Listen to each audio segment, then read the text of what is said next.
मजीद अच्छी वीडियोस के लिए हमारे चैनल को सब्सक्राइब कीजिए। मदीना मुनव्वरा से 110 किलोमीटर जनूब में वाक़या वादी हिजरत हद दर्जा पेचीदा और सिया आतिफ शाह की वजह से मशहूर थी, मगर रसूलुल्लाह सल्लल्लाहु अलैहि वसल्लम ने इस बेआब हो गया वादी का नाम क्या तब्दील किया कि यह सदाबहार अब गुलगुजार हो गई है। जब से इस वादी को वादी हिजरा का नाम पड़ा, वो दिन और आज का दिन ये वादी हमेशा सरसब्ज़ है।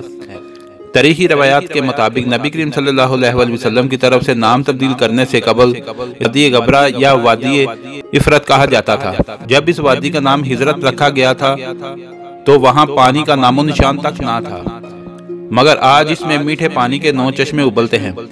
ये वादी पूरा साल सरसब्ज़ रहती है। वादी में 400 बिछे सब्जे फर्श और दूसरे हरे भरे दरख्तों के बीच खजूर के दरख्तों की वाफिर मकदार मौजूद है।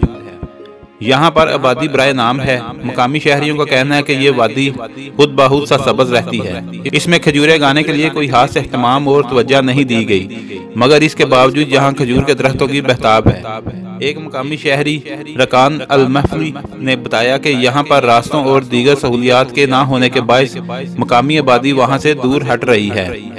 शायद आबादी का करीब ना होना ही इसकी सरसब्जी और शदाबी की बका की निशानी है, मगर इसके बावजूद यहाँ खजूर के दरख्तों की बहताब है। एक मुकामी शहरी अल महफली ने बताया कि हालिया चंद बरसों के दौरान यहाँ पर सियाहों की आमद में गैर मामूली इजाफा हुआ है। दूर दराज से आने वाले लोग इस वादी के बारे में मालूमात हासिल करने की कोशिश करते हैं और यहाँ के कुदरती माहौल को बेहद पसंद करते हैं। अगर आपको हमारी वीडियो अच्छी लगी है तो इसको लाइक और शेयर करें और कमेंट्स में अपनी राय का इज़हार जरूर कीजिए। शुक्रिया।